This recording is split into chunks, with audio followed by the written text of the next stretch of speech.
Hey guys, welcome to another Graphic Sauce Media video. Today we're going to talk about filming a wedding solo.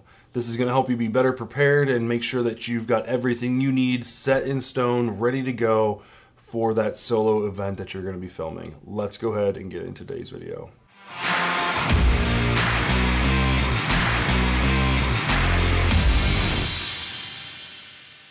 Alright guys, so this is a list of 8 things you can do to better your situation when you're shooting a wedding by yourself. Now this is not the end-all be-all list, these are just 8 things that I follow, that I use, that help me be better prepared. It takes a huge weight off my shoulders when I'm shooting a wedding by myself, because sometimes we just don't have that luxury of having that second shooter to really kind of, bounce ideas off of and help get other shots and other angles and things like that. So let's go ahead and break these down. The first one is being prepared prior to the wedding day. And this is, you're going to hear this term a lot in this list, is being prepared and prep and things like that. But preparing before the wedding day is probably the most important thing. And this, kind of starts with your interactions with the bride. One of the things that you want to definitely get in the habit of is creating a questionnaire or having some type of conversation with the bride where you can get some specifics about the day. Timeline documents are great, but finding out who, what, when, and where, for things that are more related to the videography business. So who's giving speeches, when they're giving speeches, and where they're going to be at, things like that. If there's any special events and things like that, that needs to, all be in this document. Especially when it comes to things like ceremony. Is there going to be this certain event, happening, and where does that go? Where is that happening at? Having all that information is key. Is vital to having a successful wedding day. But you're going to want to take that a step further, and you want to be part of the conversation when that timeline is being made. So reaching out to the bride early, getting involved in the timeline making process so that you're not left out, and then you're kind of sitting on the back burner when it comes to the wedding day. And what I mean by that is, the photographer or the coordinator will usually sit down with the bride and kind of hash out a timeline of when things are starting and stopping, and kind of, put things in here and leave time for, photo shoot after the ceremony, but before the reception and things like that. You want to be part of that conversation, because you want to make sure that you know where you're going to be, and you want to make sure that, hey, yeah, it's going to take 5 minutes to shoot photos and stuff like that, but can we get a couple minutes for video? So can we space that out, maybe get a 15-minute block instead of a 5-minute block, and give yourself a little bit of wiggle room there. So be part of that conversation, be involved in that, that planning as much as humanly possible. And that kind of rolls into the second one, is coordinate with the other vendors. The photographer, the day of coordinator, the DJ. Those are kind of like your 3 big ones that you want to talk to. You're going to spend the most time with the photographer, so it's good to kind of get involved with them as early as possible. And Nick from the How to Film a Wedding YouTube channel really kind of got into this, and I will kind of piggyback off of what he said, but reaching out to the bride and saying something like, hey, can you set up a meeting, or send up an email with me and the photographer, and kind of formally introduce us, and let, kind of make it be known that the video is just as important as the photos, right? You don't want this hierarchy of photo, video, kind of battle going on the day of the wedding, and coming from the bride, reaching out to both the photographer and videographer, like, hey, I just want you guys to know that both of the photo and the video are very, very important to me, so I want you guys to work together really well. Is there anything that you need from me that you guys can work together? And then CC both the photographer and the videographer on that. If you can get your bride to do that and get the conversation rolling, that will really kind of, you really don't need to talk to the bride at that point in that email thread. You just need to really focus on, introducing yourself, finding out how the photographer works, what type of style they shoot in, if they have a portfolio you can look at to kind of see are they really up close and personal, do they like to shoot wide open, and kind of play off their strengths, and that way you're not in the way and they're not in your way. And the other thing that this will help you do is develop that relationship, so the day of the wedding you guys aren't fighting over, time with the couple, or, shooting with the couple and, missing shots and stuff like that.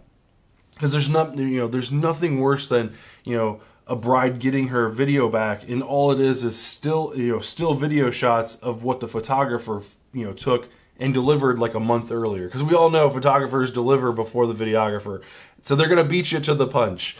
And if you're just delivering still shots of what they just took, there's really nothing special about it. So you want to make sure that there's, some motion in there, and, let the bride know, like, this is, I'm going to ask you guys to, do some motion, walking, kind of twirling, kissing, all this other stuff, because you want some type of motion in your shots. So kind of getting them prepared for it and getting the photographer prepared, like, hey, I'm going to ask them to do something after you get done with the shot. That kind of thing, we'll take turns. And if you feel like you want to get in there and take some shots, great. The other thing that this is a great part to introduce is the thought of audio, because with photographers, they don't really think about it. It's not really part of their, arsenal. They don't really need to think that, like, hey, I need to stop taking so many pictures because this guy's recording, right?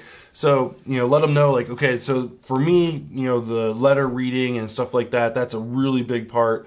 Obviously if there's some type of emotional thing going on, getting that, that tear wipe or whatever, or if, she pulls out her like little hanky thing and she's drying her eyes, or he's drying his eyes or whatever, by all means go in, get the shot. But, you have those photographers that, have that shutter that hits like 15 shots with one click, like, it's like, okay, well, that audio is not useful anymore. So, that's a good time to bring it up. Like, this is very important. So, audio wise, if we can keep the shutter down, as much as possible, that would be great. We could always do retakes and stuff like that. That's not a problem. But, just trying to have that dynamic where, this is really important to my video and, stuff like that. So that's coordinating with the other vendors. Things like the DJ and stuff like that, that's really good to kind of work out, maybe a couple weeks in advance if you're going to have some type of audio out jack or port, like a live feed from what he's planning on providing, whether that's at the ceremony, whether that's at the reception, or both. You want to make sure you have that information ahead of time, because if they don't have that type of functionality, what are you going to bring that gives you the audio you need to make sure that you're capturing stuff for your video? So making sure you have the right connectors and all that good stuff, and just creating that relationship. The day of coordinator, there's really not a lot you can do with them. If there's anything I can do, let me know, things like that. If there's any changes, please reach out. Here's my email address, my phone number, text message me, whatever, changes to the timeline, that stuff would be very important to have. So, number 3, this one's not as important and not required, but it helps out so much, is the rehearsal for the ceremony. This is something that when you get to go to the rehearsal, helps out so much, whether it's, a full-fledged, hour-long Catholic wedding, or if it's a short 15-minute wedding. There's just something about knowing where everything's happening, what order, and that way there's no surprises. If you go to a rehearsal, I would probably take your handheld camera or whatever, your main camera, and just kind of see, what shots you're going to need, what lenses are going to be required, and stuff like that. But this really is for those kind of one-off events that happen. And for example, there was a wedding I shot last year, I think, and it was a Catholic wedding. And I feel like, growing up Catholic, I feel like I have a pretty good understanding of how, a Catholic wedding goes.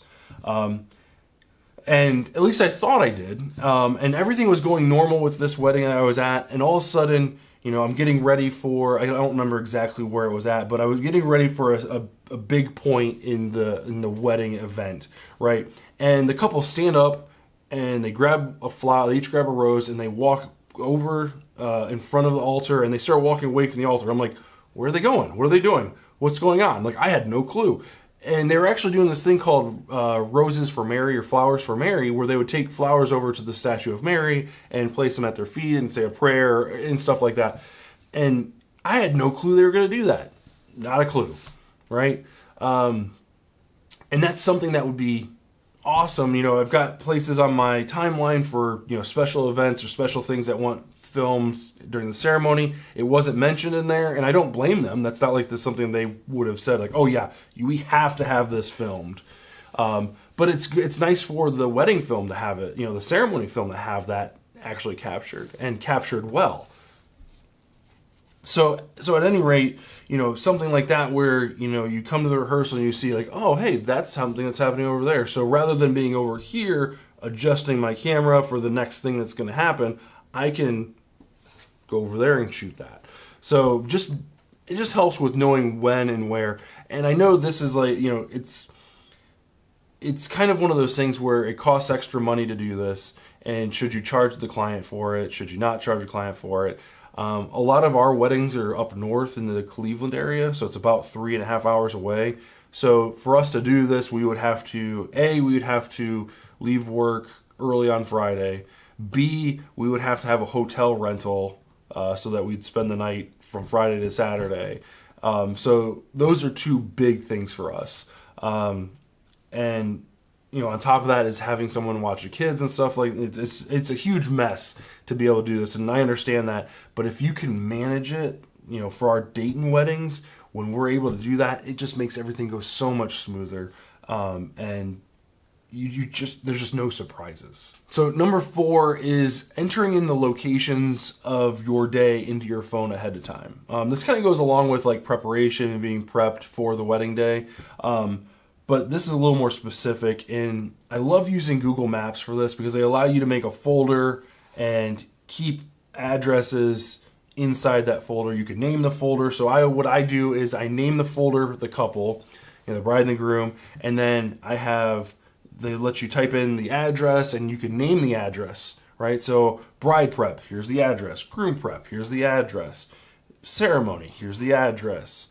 You know, photo shoot location 1, here's the address. Location 2, here's the address. Reception, here's the address. And like the nice thing about this is you can click on it and it'll tell you how far away you are from that location. So if something changes, or if, let's say, bride prep goes on too long and you know you're 5 minutes away from the venue, from the ceremony venue, the bride's just getting into her dress, and you've got 20 minutes until showtime, right?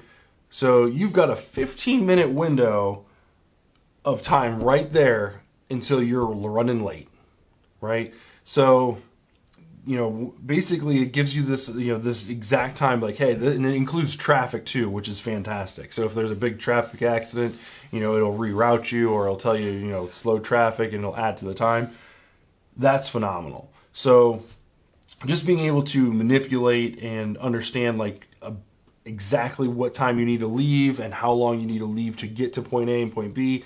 And then also just when things come up like, hey, you know, the groom's not getting ready at his house, he's getting ready at the ceremony location. So you can just, rather than clicking on that, you just click on the ceremony location and you're good to go. Having all that in your phone ahead of time helps out so much, saves you so much time.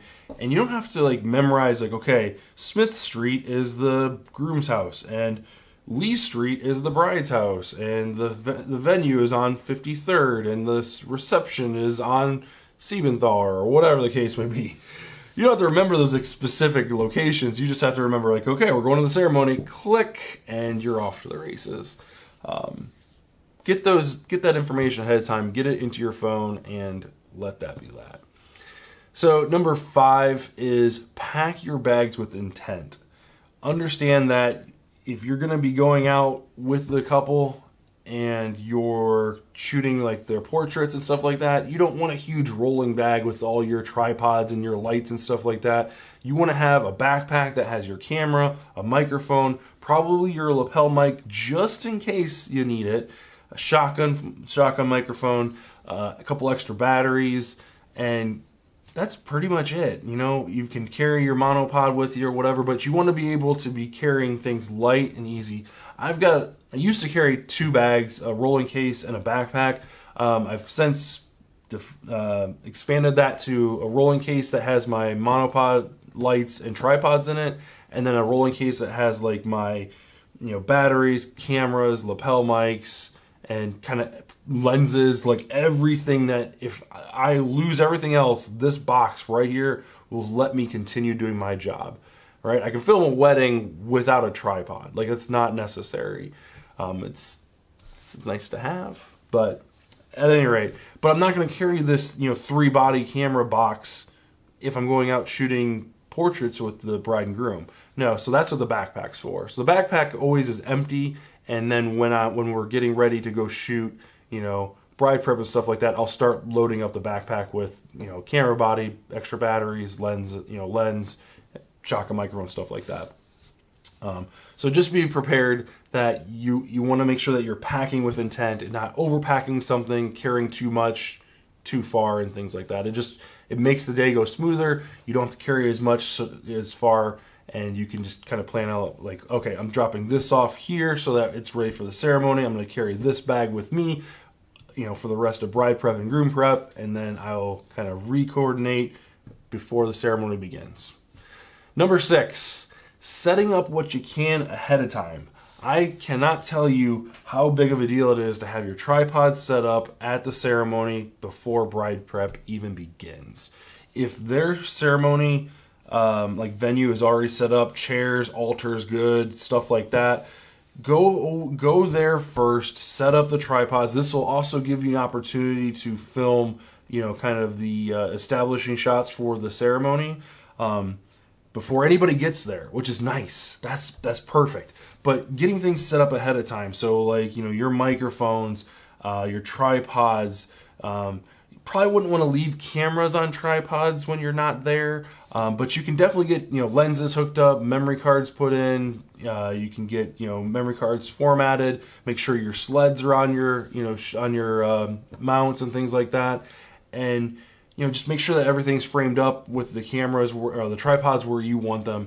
And, that'll save a lot of hassle when it comes to, bride prep running a little long. I keep going back to that, but it happens. It really does. So, as far as like lapel mics go, those things can get expensive. I probably wouldn't recommend putting those on too far in advance because, if you put it on his jacket and he takes his jacket off, or there's a lot that could go wrong. So that's usually maybe a couple minutes before the ceremony is about to begin. That's like the last thing before you're like, all right, let's do this. So number 7 is filming detail shots. This is something that you have to kind of keep in the back of your mind. If you're used to having a second shooter, or if you're just getting started solo shooting by yourself, is making sure that you take multiple angles of things, right? So good rule of thumb is 7 to 10 seconds. I go 7 to 10 seconds for 2 or 3 shots, but I always make sure that I have at least one shot that's like 10 to 15 seconds of. So if I'm filming this bottle, right? I want a straight on shot. I want a lower shot. I want kind of a wide shot, giving the background, maybe a rolling shot or whatever. So you get multiple shots that are about 7 to 10 seconds long, but have one shot that is at least 10 to 15 seconds so that you have like a little bit of a buffer, that little bit extra window, so that way if you need to time something to a different beat or a different drop in the music when it comes time to editing, you can do that. So just make sure that you're getting your detail shots and understanding what you need for the final film. You don't have that second shooter, getting those additional shots and things like that. But details are very, very, very, very important because it helps you, transition from, bride prep to groom prep, and from groom prep to, the ceremony, and from the ceremony to the portrait shots. How are you going to transition from those different events into the next event? And B-roll, detail shots, those types of things help kind of curve that out and smooth it out real nice. Number 8, take charge. This is something that is hard to do. I struggle with it constantly, is just being that fly on the wall, taking shots whenever I can, whatever the photographer sets up, just taking shots and, you know, giving a piece, you know, 1 or 2 commands or directions here or there, and then letting that be that. So you take the bull by the horns. You know, like I said before, a bride doesn't want a video of just video images, still images of the photos that she got from her photographer a couple weeks ago, right? We've already established that the photographer is probably going to beat you to the punch when it comes to delivering the product. So why would she want that again, but in video form? Get some motion, make sure that you're taking charge, giving direction. And the thing is, some photographers, they don't want to be part of that. They don't want to help out. They don't want to, you know, it's not many. I kind of make it sound like there's a ton. It's probably about 1 in 10. But if you take the advice of coordinating with the vendors, you know, number 2, coordinating with vendors ahead of time, you know, in preparation before the wedding day, if you take those 2 pieces of advice, you probably won't run into it very often. But every so often, you'll run into a photographer that doesn't cooperate and is not interested in your direction or what you have to say, and they just want to take the couple out and have their photo session and call it a day. If that happens, you know, there's a kind of 2-step process to this. Like, the first step is, you know, you lean in while they're, you know, shooting and be like, hey, you know, after you get done with this shot, I'd like to give them a little bit of direction. If they say no, piss off, or anything like that, like, then after the next shot is over, after they're done shooting, let them finish their shooting. When they're done with their 15-round shutter or whatever, talk to the bride right there. Hey, Susan, after he's done with this shot, I got a couple things I want to shoot and film for you, so just kind of stay where you're at, and I'll give you a little bit of direction. Involve the bride and groom in that conversation at that point in time, because they will stop the photographer, because they want their product, their video, to be just as good as it can possibly be. So they're going to say, oh, okay, what did you need, Joe? Okay. Oh, you want us to walk? Okay, so we're going to walk, and when we get... Okay, so take 4 or 5 steps and then give her a twirl and then go in for a kiss and then hold it for 2 seconds and release, right? Direction. Give direction. Make sure you're putting your foot down. Don't be rude, obviously. You know, you're not competing for, you know, best vendor. You're trying to work with the photographer, and you don't want to be that, you know, that person. You don't want to be the jerk. So take charge. That's a big one. All right, guys. One last one. We've got a bonus one. This one kind of falls in the same line that we talked about briefly with the filming the details. But bonus item is shoot with the edit in mind. So you want to always be thinking about what your edit's going to look like while you're shooting. Don't wait till you get to the editing computer and sit down and be like, oh my God, I have no shots of the flowers or the rings or any of that stuff. Like, I have no B-roll for the prep. Like, all I have is her getting her makeup on. That's all I've got. No. Think about how you're going to structure your video. What are you going to be moving from to, and how are you going to transition into those things? Are you know, what types of shots do you need during bride prep? Are you going to film some of the, you know, some of the makeup or some of the different palettes that are being used? You know, some of that extra B-roll. You know, how many different angles of the bride do you have when she's getting her dress on, or when the mom's buttoning up the dress and stuff like that. You know, you want to make sure that you're filming as much as you can, but you don't want to overdo it. But you want to shoot with the edit in mind, so you come away with more than what you need, not less.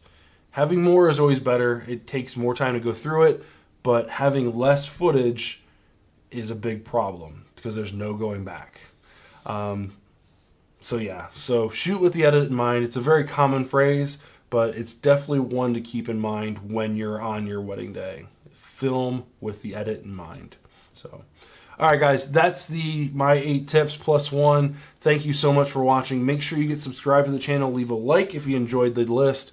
Make sure you leave a comment as well, telling me what you thought. What kind of things do you do when you're solo shooting a wedding? What's on your list? And we'll see you guys next Friday. Thanks for watching.